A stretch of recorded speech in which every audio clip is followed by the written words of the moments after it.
दोस्तों, जाने अनजाने में हम कुछ ऐसी गलतियां कर देते हैं जिसका पछतावा हमें बाद में होता है।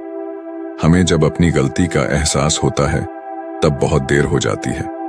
तब तक हम बर्बाद हो चुके होते हैं। तो आखिर वो जीवन में कौन कौन सी गलतियां हैं जिसके बारे में हमें पता नहीं है, जो हमें बर्बाद कर रही है।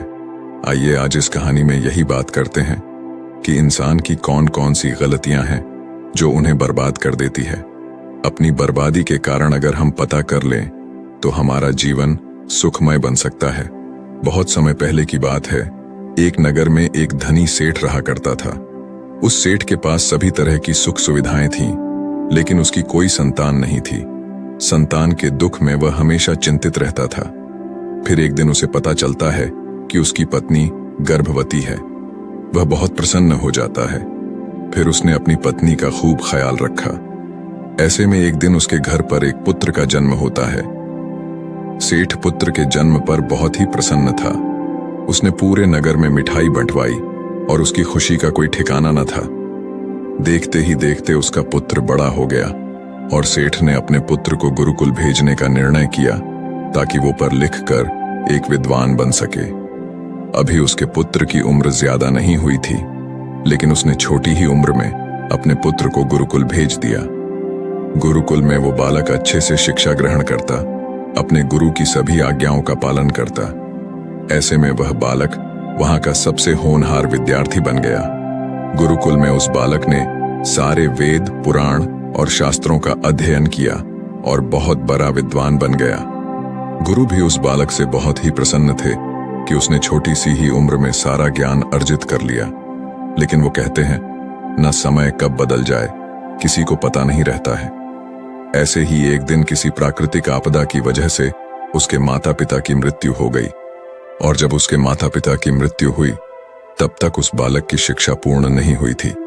और जब उस बालक ने इस खबर को सुना कि उसके माता पिता इस दुनिया में नहीं रहे और उनका सब कुछ बर्बाद हो चुका है, तो उस बालक का इस सांसारिक मोह माया से मन उठ गया।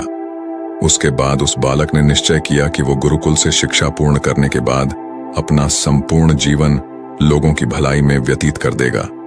और जब उस बालक की शिक्षा पूर्ण हो गई, उसके बाद वो बालक सन्यासी बन गया और वह सांसारिक वस्तुओं से दूर हिमालय की जंगल में चला गया। वन में जाकर उसने लंबे समय तक तपस्या की। तपस्या पूर्ण करने के बाद उस सन्यासी ने लोगों को शिक्षा देना प्रारंभ कर दिया। समय के साथ साथ उस सन्यासी की चर्चा चारों तरफ होने लगी और दूर दूर से लोग उसके पास शिक्षा ग्रहण करने आने लगे। और बहुत से लोग उसके पास अपनी समस्याओं का समाधान खोजने के लिए भी आने लगे। सन्यासी सभी लोगों की समस्याएं बड़ी आसानी से सुलझा देता, जिस वजह से वो पूरे राज्य में मशहूर हो गया था।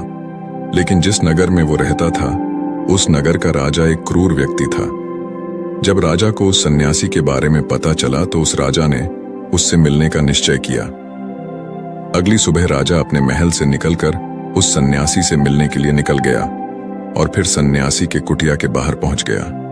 वहां पहुंचकर जब राजा ने उस सन्यासी को देखा, तब राजा उस सन्यासी को देखता ही रह गया। उसके चेहरे पर एक अलग ही तेज था। जब वो उस सन्यासी के पास पहुंचा, तब राजा को अपार शांति का अनुभव हुआ। उस राजा ने सन्यासी को प्रणाम किया और उनके पास ही बैठ गया और उनसे वार्तालाप करने लगा। वो राजा पहली ही मुलाकात में उस सन्यासी के व्यक्तित्व से इतना प्रभावित हुआ कि उसने उसी समय से अच्छाई की राह पर चलने की ठान ली और मन ही मन सोचने लगा कि इतनी छोटी सी मुलाकात में यह सन्यासी मुझे इतना बदल सकता है, तो अगर यह हमेशा मेरे साथ ही रहने लगे तो मेरी तो जिंदगी ही बदल जाएगी। और यही सोचकर राजा सन्यासी से महल चलने का आग्रह करने लगा। राजा का आग्रह सुनकर सन्यासी मना नहीं कर पाया और वह राजमहल चलने को तैयार हो गए। फिर राजा सन्यासी को लेकर राजमहल की ओर चल दिया। राजमहल पहुंचने पर राजा ने सन्यासी का खूब आदर सत्कार किया और उसके बाद राजा ने सन्यासी को एक सही कमरे में भोजन करवाया। भोजन के बाद सन्यासी ने राजा को धन्यवाद कहा और राजा से जाने की अनुमति मांगी। यह सुनकर राजा ने कहा कि आप हमारे बगीचे में जब तक चाहे रह सकते हैं। आपको यहाँ पर किसी भी प्रकार की असुविधा नहीं होगी और आप यहाँ रहेंगे तो हमारे प्रजा को भी अच्छा लगेगा और हमें भी अच्छा लगेगा। यह सुनकर सन्यासी ने राजा का प्रस्ताव स्वीकार कर लिया। उसके बाद राजा ने सेवकों से कहा कि सन्यासी महाराज के लिए बगीचे में रहने का, खाने का, वस्त्र इत्यादि का प्रबंध किया जाए। राजा की आज्ञा के अनुसार सेवकों ने एक सुंदर कुटिया का निर्माण कर दिया। उसके बाद वह सन्यासी उसी कुटिया में रहने लगे। सन्यासी को उस कुटिया में रहते रहते कई साल बीत गए और इस दौरान राजा ने उनकी खूब सेवा की। एक बार एक आवश्यक काम की वजह से राजा और रानी को किसी दूसरे राज्य में जाना पड़ा, इसलिए उन्होंने एक सेवादार को सन्यासी की सेवा में नियुक्त कर दिया।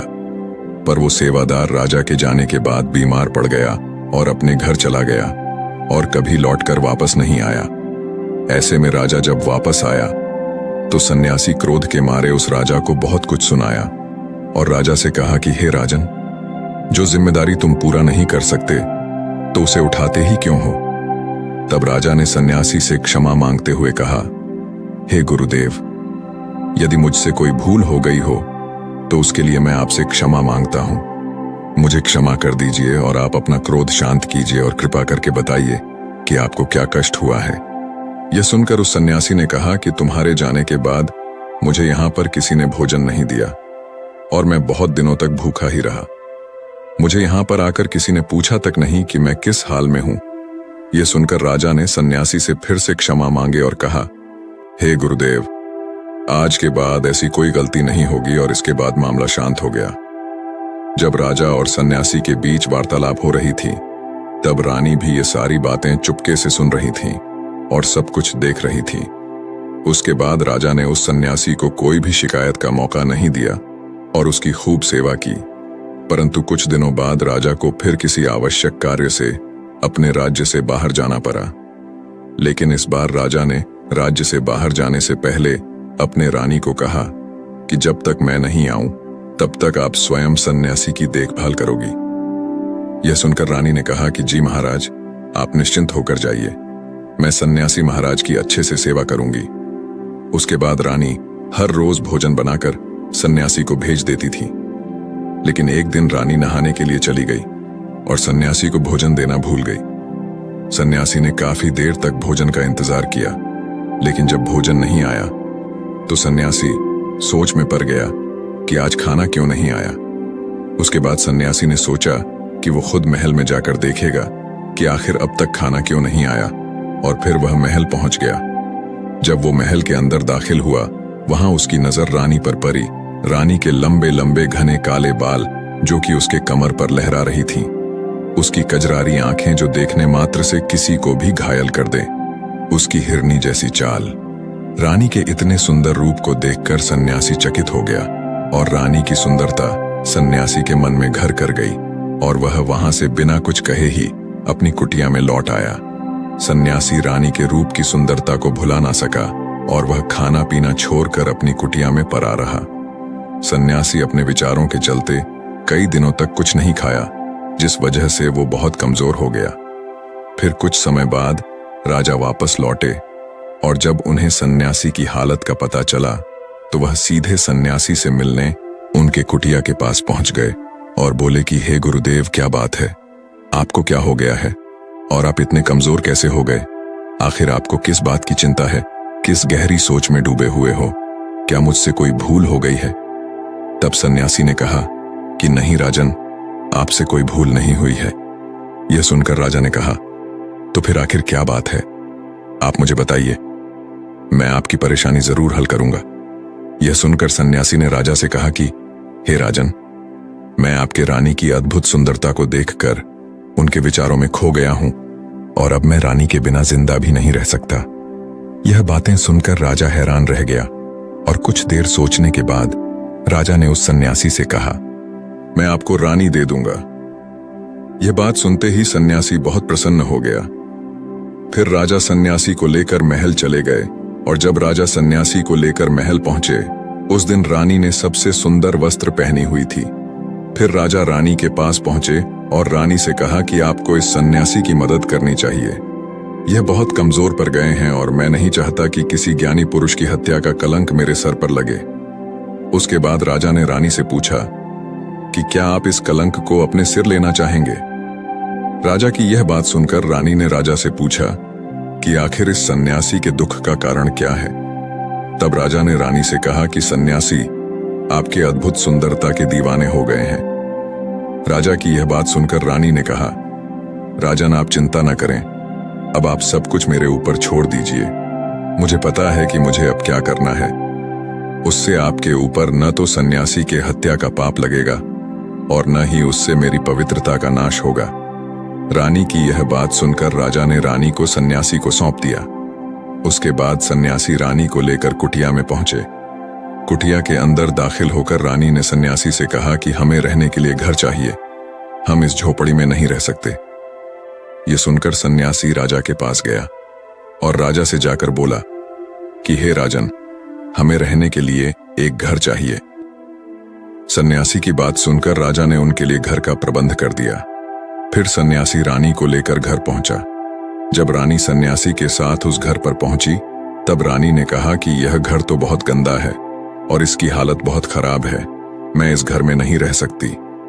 यह सुनकर फिर से वो सन्यासी राजा के पास गया और राजा के पास जाकर बोला, हे राजन, आपने जो हमें घर दिया है उस घर की हालत बहुत खराब है। सन्यासी की बात सुनकर राजा ने घर की हालत ठीक करवा दी। उसके बाद फिर रानी घर के अंदर गई और नहा धोकर बिस्तर पर आ गई। फिर सन्यासी भी बिस्तर पर आ गया।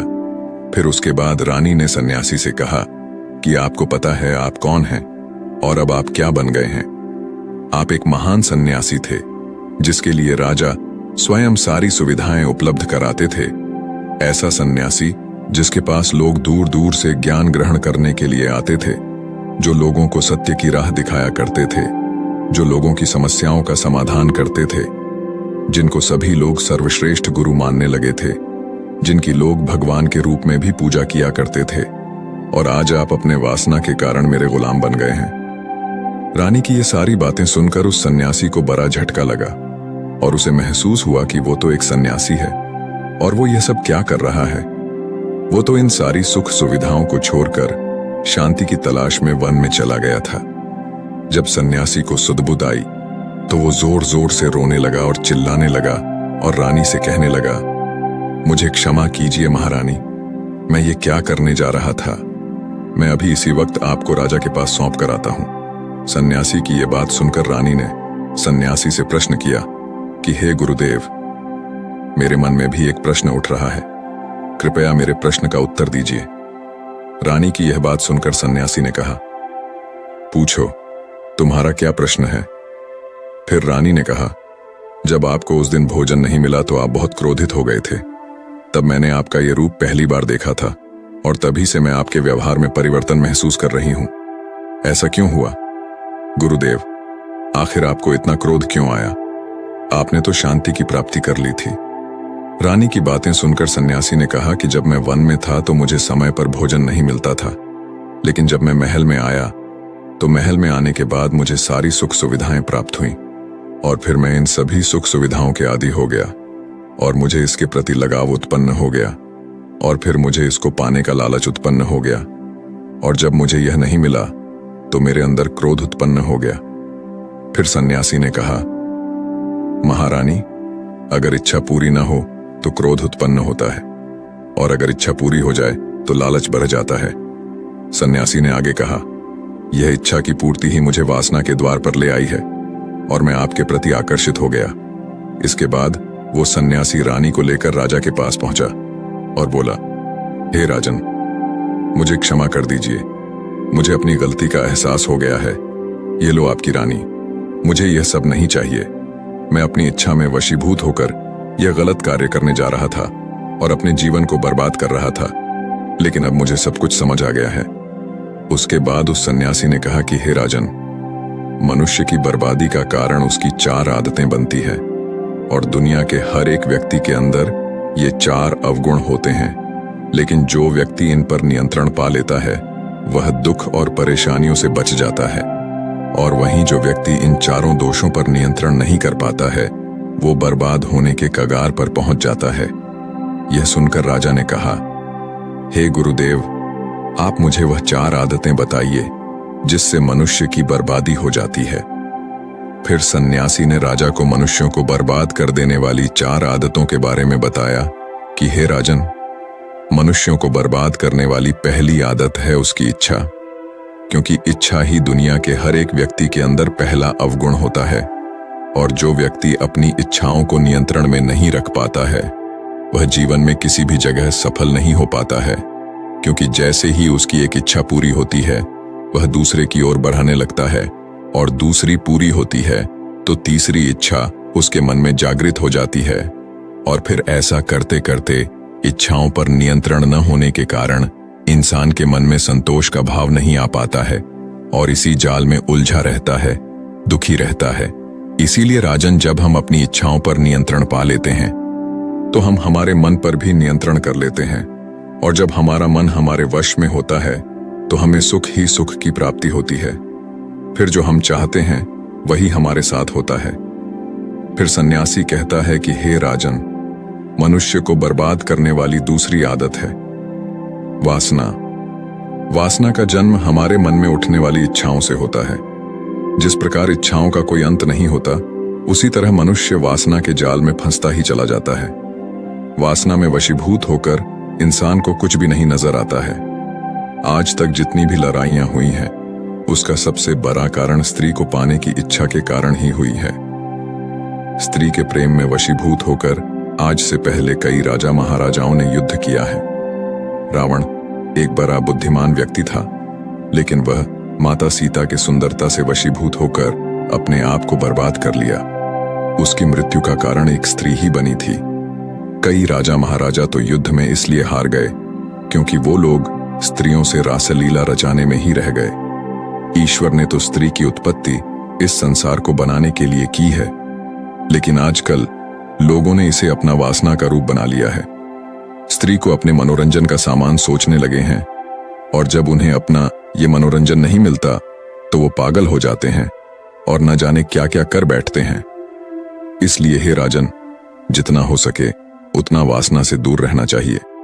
फिर सन्यासी कहते हैं कि हे राजन, मनुष्य को बर्बाद करने वाली तीसरी आदत है क्रोध, क्योंकि जब मनुष्य की वासना की पूर्ति नहीं होती है तो उसके अंदर क्रोध उत्पन्न हो जाता है, और जब व्यक्ति को क्रोध आता है तो उस पर उसका नियंत्रण नहीं होता है, और फिर वह क्रोध में आकर कई गलत निर्णय ले लेता है। क्रोध में व्यक्ति दूसरों को भला बुरा कह देता है, गालियां भी निकाल देता है, और जब उनका क्रोध शांत होता है तो उन्हें अपनी गलतियों का एहसास होता है, लेकिन तब तक तो सब कुछ बर्बाद हो चुका होता है। क्रोध के कारण मनुष्य के कई बने बनाए काम बिगड़ जाते हैं। जब मनुष्य के अंदर क्रोध उत्पन्न होता है तो वह अंदर से बहुत कमजोर हो जाता है, और एक कमजोर मनुष्य जीवन में कुछ नहीं कर सकता है, उसे कभी भी सफलता नहीं मिलती है। फिर सन्यासी कहता है, हे राजन, मनुष्य को बर्बाद करने वाली चौथी आदत है लालच। हे राजन, लालच का फल सदैव ही बुरा होता है। लालच में पड़कर हम बहुत लोगों का बुरा कर देते हैं। हर मनुष्य के जीवन में ऐसे अवसर अवश्य आते हैं जब वो लालच कर बैठता है, और अधिक पाने की लालसा में वो कुछ ऐसा कर जाता है जिससे जो उसके पास था वो भी वह खो देता है, क्योंकि जैसे ही व्यक्ति की एक इच्छा पूरी होती है उसका लालच भी बढ़ जाता है और उसके मन में और कई सारे आकांक्षाएं जन्म लेने लगती हैं। जो व्यक्ति अपने जीवन में लालच करता है वो कामयाबी से भी धीरे धीरे दूर हो जाता है, अगर हम समय रहते ही अपने लालच को त्याग दें और उसके फेरे में न पड़े तो हम एक सफल व्यक्ति अवश्य बन सकते हैं। फिर अंत में सन्यासी कहता है कि हे राजन, अगर मनुष्य इन 4 आदतों को छोड़ देता है तो उसे जीवन में सफल होने से कोई नहीं रोक सकता है। मैं तो एक सन्यासी होकर इन आदतों में पड़ गया और खुद को बर्बाद करने लगा, तो सोचिए एक साधारण मनुष्य के साथ क्या हो सकता है। इसलिए हे राजन, इन 4 आदतों से मनुष्य को हमेशा दूर रहना चाहिए। तो दोस्तों, उम्मीद है इस वीडियो से आपको काफी कुछ सीखने को मिला होगा, और अगर कुछ सीखने को मिला हो तो हमारे इस वीडियो को लाइक, शेयर और बुधा स्टोरियन चैनल को सब्सक्राइब जरूर कर लीजिएगा, और साथ ही कमेंट में नमो बुद्धाय जरूर लिखिएगा। धन्यवाद।